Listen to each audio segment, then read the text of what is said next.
यहाँ पर प्रकाश के किरण पुंज जो होते हैं, सबसे पहले यहाँ पर क्वेश्चन उठता है कि प्रकाश तो हम लोग समझ चुके हैं, ये किरण पुंज क्या होता है। एक भी पॉइंट को छोड़ना नहीं है, जितना भी पॉइंट है उसको खोल खोल कर समझना है। समझ में आ रहा है कि नहीं आ रहा है?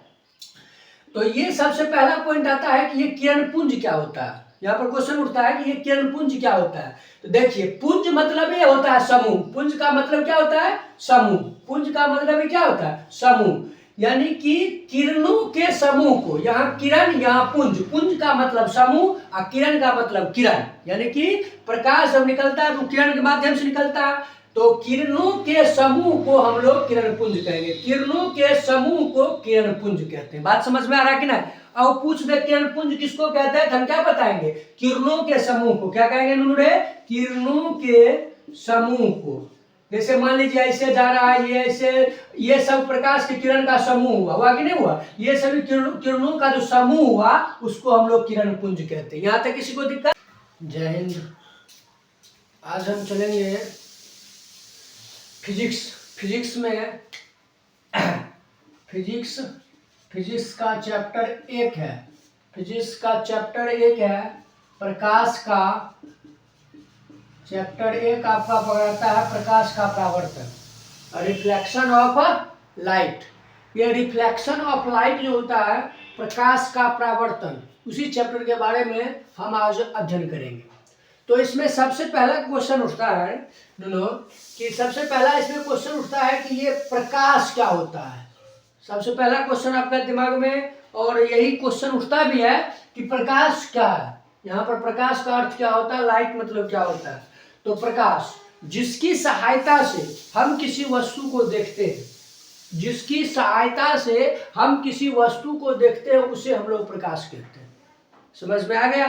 पकड़ आ गया बात में कि जिसकी सहायता से हम किसी वस्तु को देखते हैं उसे हम लोग प्रकाश कहते हैं। ठीक, जिसकी सहायता से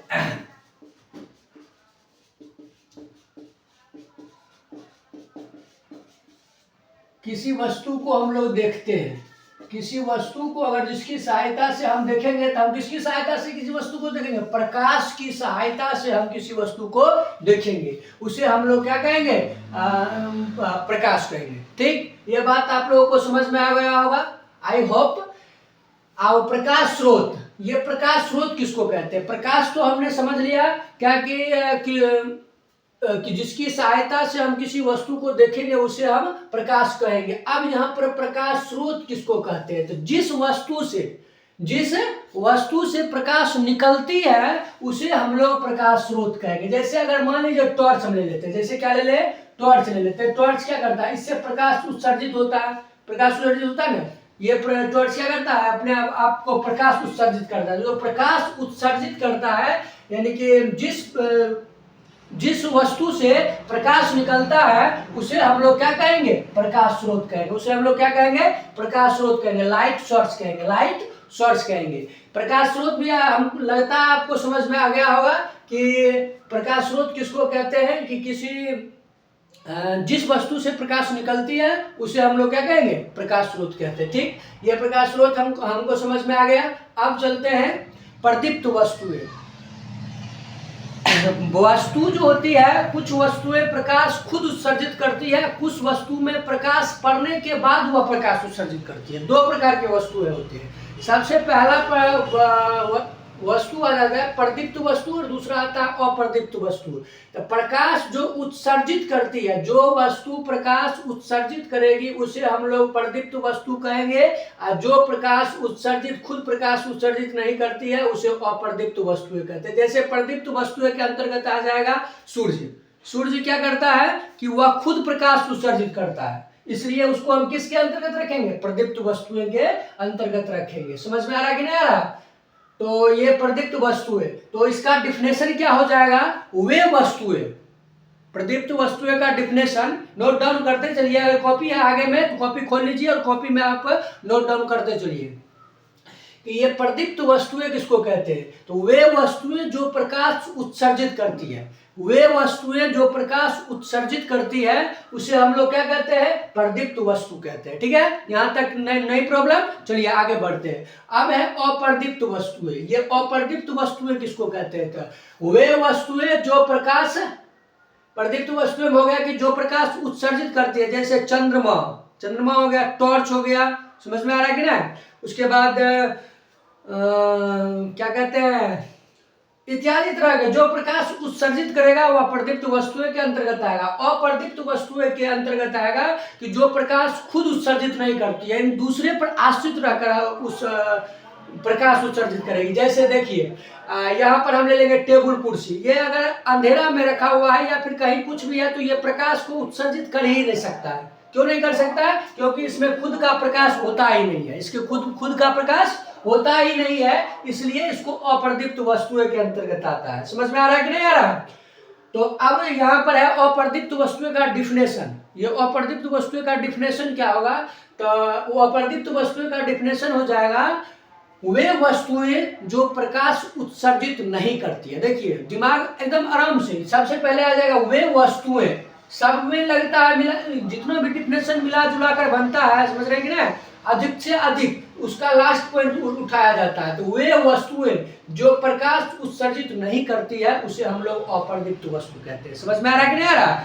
वे वस्तुएं जो प्रकाश उत्सर्जित नहीं करती है वह अप्रदीप्त वस्तुएं कहलाती है। Non luminous, non luminous. इसी के नाम पर पंखाओं का आप लोग देखते होइएगा कि पंखा जो गाँव भर में रहता है, ल्यूमिनियस का पंखा, मतलब कि ल्यूमिनस मतलब होता है प्रदीप्त। ल्यूमिनस मतलब क्या होता है, प्रदीप्त, यानी कि वह जो चलने के बाद अधिक से अधिक, यानी पंखे है, पंखा ही है तो वो अधिक से अधिक हवा देगी, यानी कि खुद ब खुद प्रकाश उत्सर्जित हुआ। प्रकाश, जहां पर प्रकाश की बात है, प्रकाश उत्सर्जित करेगा, ल्यूमिनस का बल्ब भी आता है, वो अधिक से अधिक प्रकाश उत्सर्जित करेगा।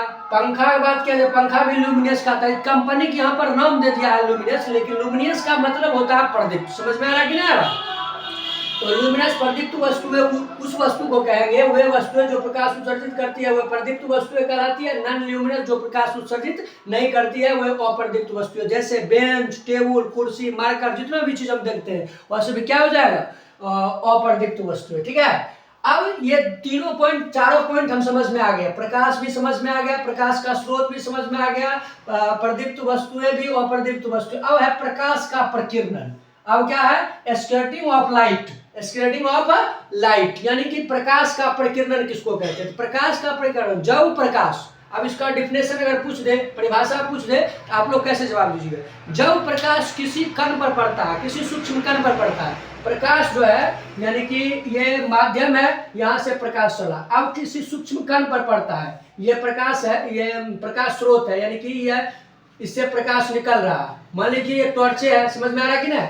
अब इससे क्या हुआ, प्रकाश निकला, प्रकाश निकलकर यहाँ पर टकराया, किसी सूक्ष्म कण से टकराया। बात समझ रहे हैं कि नहीं समझ रहे हैं, कि प्रकाश स्रोत उसको कहते हैं जब प्रकाश की कण जो है किसी सूक्ष्म कण पर टकराया, तो यहाँ पर कुछ ऊर्जा को यहाँ पर अवशोषित कर लेगा। क्या कर लेगा, प्रकाश जो है कुछ प्रकाश को ये क्या कर लेगा, कुछ प्रकाश को अवशोषित कर लेगा।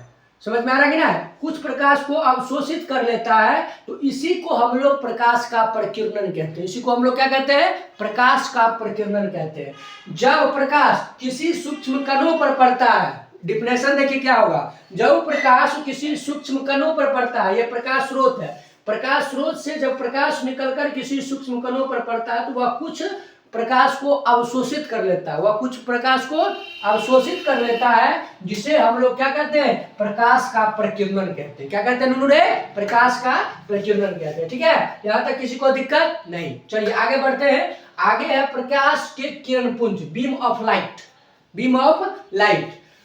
तो यहाँ पर प्रकाश के किरणपुंज जो होते हैं, सबसे पहले यहाँ पर क्वेश्चन उठता है कि प्रकाश तो हम लोग समझ चुके हैं, ये किरणपुंज क्या होता है। एक भी पॉइंट को छोड़ना नहीं है, जितना भी पॉइंट है उसको खोल खोल कर समझना है। समझ में आ रहा है कि नहीं आ रहा है। तो ये सबसे पहला पॉइंट आता है कि ये किरणपुंज क्या होता है। यहाँ पर क्वेश्चन उठता है कि ये किरणपुंज क्या होता है। तो देखिए पुंज मतलब ये होता है समूह, पुंज का मतलब क्या होता है, समूह।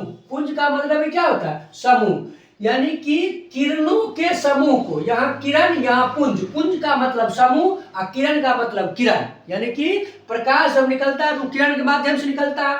तो किरणों के समूह को हम लोग किरण पुंज कहेंगे, किरणों के समूह को किरण पुंज कहते हैं। बात समझ में आ रहा है कि ना? अब पूछ दे किरण पुंज किसको कहते हैं, तो हम क्या बताएंगे, किरणों के समूह को क्या कहेंगे नुनू रे, किरणों के समूह को। जैसे मान लीजिए ऐसे जा रहा है, ये ऐसे, ये सब प्रकाश की किरण का समूह हुआ कि नहीं हुआ, ये सभी किरणों का जो समूह हुआ उसको हम लोग किरण पुंज कहते हैं। यहां तक किसी को दिक्कत नहीं? ये हो गया प्रकाश की किरण पुंज, प्रकाश के किरणों के समूह को हम लोग किरण पुंज कहते हैं। डिफिनेशन लिखना है, नोट डाउन करते चलिए कि प्रकाश की किरण पुंज यानी कि किरणों के समूह को क्या कहेंगे, किरणों के समूह को, किरणों के समूह को किरण पुंज कहते हैं। ये भी बात समझ में आ गई, ये भी बात समझ में आ गई। अब ये किरण पुंज जो होते हैं 3 प्रकार के होते हैं। कितने प्रकार के दोनों होते हैं? 3 प्रकार के। कितने प्रकार के आप बोलिए, तभी दिमाग में जाएगा, नहीं तो नहीं दिमाग में जाएगा। समझ में आ रहा है कि ना? तो यहाँ पर 3 प्रकार के किरण पुंज होते हैं। पहला अपसारी किरण पुंज, दूसरा समांतर किरण पुंज, तीसरा अभिसारी किरण पुंज। अब ये अपसारी किरण पुंज क्या होता है, समांतर किरण पुंज क्या होता है, अभिसारी किरण पुंज क्या होता है, इसके बारे में समझते हैं ना। तो चलिए, अपसारी किरण पुंज हम उसको कहते हैं, ध्यान दीजिए, अपसारी किरण पुंज उसको कहते हैं जिस एक बिंदु से प्रकाश जब निकलकर फैलती है। समझ में आ रहा है कि ना? जब प्रकाश की किरण किसी एक बिंदु, मान लीजिए इस जगह से निकलना शुरू किया, देखिए यहाँ ध्यान से देखिए, सबसे पहले हम प्रकाश को लेते हैं, प्रकाश को हम यहाँ से लेते हैं, ये किसी एक बिंदु से निकलकर प्रकाश की किरण जब फैलता है, देखिए प्रकाश की किरण यहां से निकला और सब जगह फैलना शुरू किया, सब जगह फैलना शुरू किया, देखिए इस तरफ सब फैलना शुरू किया, तीर के चिन्ह से प्रदर्शित कर रहा है। समझ में आ रहा है कि नहीं आ रहा? ये जो प्रकाश की किरण अगर एक बिंदु से निकलकर फैलती है तो उसको हम लोग कहते हैं अपसारी किरण पुंज। समझ में आ रहा है कि नहीं आ रहा? प्रकाश की किरण एक बिंदु से निकलकर फैलती है तो उसे हम लोग अपसारी किरण पुंज कहते हैं। जैसे ध्यान दीजिए, अब पूछेगा आपको कि अपसारी किरण पुंज किसको कहते हैं, तो आपको जवाब देना वैसा किरण पुंज। क्या जोड़ना है उन्होंने? वैसा किरण पुंज, वैसा किरण पुंज, वैसा किरण पुंज जिसमें प्रकाश की किरणें किसी एक बिंदु से निकलकर फैलती है। समझ में आ रहा है कि ना? किसी एक बिंदु से निकलकर फैलती है उसे हम लोग अपसारी किरण पुंज कहते हैं। फिर से एक बार सुन लीजिए, वैसा किरण पुंज, वैसा किरण पुंज, वैसा किरण पुंज जिसमें प्रकाश की किरणें एक बिंदु से निकलकर फैलती है, अगर एक बिंदु से निकलकर फैलती है उसे अपसारी किरण पुंज कहते हैं। हमको लगता है आपको समझ में आ गया होगा। ठीक है, एक बिंदु से निकलकर फैलेगी, यहां से एक बिंदु यहां हो गया, यहां से क्या हुआ, यहां से निकलकर अगर फैल रहा है तो वह अपसारी किरण पुंज हो जाएगा। समझ में आ रहा है कि नहीं आ रहा? अब दूसरा है समांतर किरण पुंज। दूसरा क्या ढूंढ रहे? समांतर किरण। और समांतर क्वेश्चन से स्पष्ट होगा, समांतर यानी कि वैसा किरण पुंज, इसमें भी क्या जोड़ना है ढूंढ रहे? वैसा किरण पुंज। क्या जोड़ना है? सब में वही वैसा किरण पुंज, वैसा किरण पुंज जिसमें प्रकाश की किरणें एक दूसरे के समानांतर हो। प्रकाश की किरणें क्या हो? एक दूसरे के समांतर। देख रहे हैं सभी एक दूसरा का समांतर है कि नहीं है? ये सभी एक दूसरे के समांतर है। तो प्रकाश की किरणें जब एक दूसरे के समानांतर हो जाती है तब उसको हम लोग समांतर किरण पुंज कहते हैं। बात समझ में आ रहा है कि नहीं आ रहा? जब प्रकाश की किरणें, वैसा किरण पुंज जिसमें प्रकाश की किरणें एक दूसरे के समांतर हो, क्या हो रे? एक दूसरे के समांतर हो, उसे समांतर किरण पुंज कहते हैं। ठीक है, अब चलेंगे, तीसरा बचता है अभिसारी किरण पुंज। तीसरा क्या है? अभिसारी किरण पुंज, वैसा किरण पुंज जिसमें प्रकाश की किरणें किसी एक बिंदु पर आकर मिलती है। देखो इसमें क्या हुआ, इसमें एक बिंदु से आकर क्या हुआ? फैला। वैसा किरण पुंज जिसमें प्रकाश की किरणें एक बिंदु पर आकर एक बिंदु से निकलकर फैलती है, एक बिंदु से निकलकर फैलती है। समांतर में क्या हो गया कि ये एक दूसरे के किरणें क्या हुआ? समांतर है, एक दूसरे के समांतर है। सब देख रहे हैं एक दूसरे के क्या है? समांतर है। तो ये समांतर किरण पुंज हो गया। अब ये क्या हुआ? अभिसारी किरण पुंज। तो वैसा किरण पुंज जिसमें प्रकाश की किरणें एक बिंदु पर आकर मिलती है, यानी कि इधरों से प्रकाश आया यहीं पर मिलेगा, देखिए तीर्थ चिन्ह, इसको यहीं पर मिलेगा। इसमें क्या हुआ था कि यहाँ से फैला था, यहाँ से फैला है, इसमें क्या हुआ? एक जगह आकर मिला है। यहाँ पर क्या हुआ उन्होंने? एक जगह पर आकर इधर से मिला है, इधर से गया है, इधर से मिला है। समझ में आ रहा है कि ना? ये एक जगह पर आकर मिल गया, उसको हम लोग अभिसारी किरण पुंज कहते हैं। बात पकड़ में आ गया? सब बात समझ में आ गया? चलिए डिफिनेशन एक बार और बोल देते हैं। आप वीडियो को रोक रोक कर क्या कर सकते हैं, इसको पकड़ सकते हैं। सबसे पहला आ जाता है प्रकाश। प्रकाश किसको कहते हैं? तो जिसकी सहायता से हम कोई भी वस्तु देखते हैं। आंख के साथ साथ अगर किसी चीज को देखना है, आंख तो सहायता कर ही रहा, लेकिन अगर ये हमारे साथ नहीं रहेगा, ये अगर प्रकाश हमारे साथ नहीं है तो हम किसी भी चीज को नहीं देख पाएंगे। अगर आप अंधेरे में तो किसी चीज को देख पाएंगे? नहीं देख पाएंगे। क्यों नहीं देख पाएंगे? क्योंकि वहां पर प्रकाश ही नहीं है। समझ में आ रहा है कि नहीं आ रहा? तो प्रकाश क्या होता है? जिसकी सहायता से हम किसी वस्तु को देखते हैं उसे हम लोग क्या कहते हैं? प्रकाश कहते हैं। ये फर्स्ट पॉइंट हो गया। दूसरा है प्रकाश स्रोत। प्रकाश स्रोत किसको कहते हैं?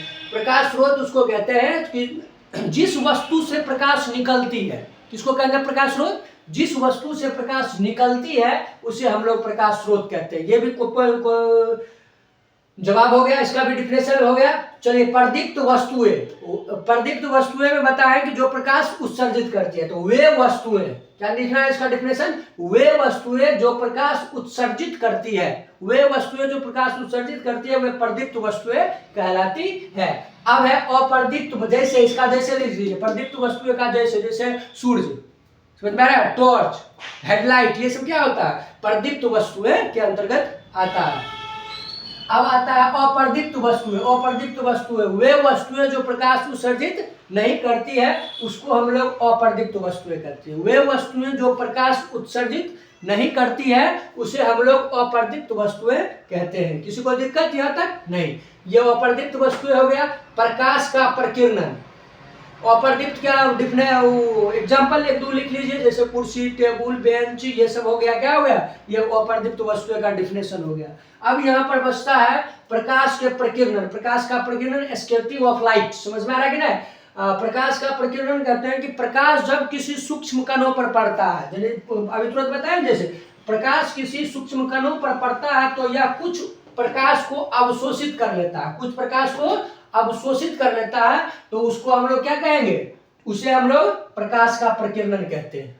प्रकाश के कण जब सूक्ष्म कणों पर पड़ता है तो कुछ प्रकाश को अवशोषित कर लेता है, जिसे प्रकाश का प्रकीर्णन कहते हैं। अब देखिए, प्रकाश के किरण पुंज। किरण पुंज अभी तुरंत आपको बताया है कि किरणों के समूह को हम लोग क्या कहते हैं? किरण पुंज कहते हैं। किरणों के समूह को क्या कहते हैं? किरण पुंज कहते हैं। ठीक है, प्रकाश तो आप समझिए गए हैं। अब किरण पुंज जो होते हैं तीन प्रकार के होते हैं। कितने प्रकार के नूरे? तीन प्रकार के। सबसे पहला अपसारी किरण पुंज, दूसरा समांतर किरण पुंज, अभिसारी किरण पुंज। अब आता है अपसारी किरण पुंज। किसको कहते हैं? अपसारी किरण पुंज वैसा किरण पुंज जिसमें प्रकाश की किरणें किसी एक बिंदु से निकलकर फैलती है। किसी एक बिंदु से निकलकर फैलती है, उसे हम लोग अपसारी किरण पुंज कहते हैं। इसका फोटो ये बन जाएगा, इसके नीचे में डिफिनेशन के बाद इसको बना लेना। ठीक है।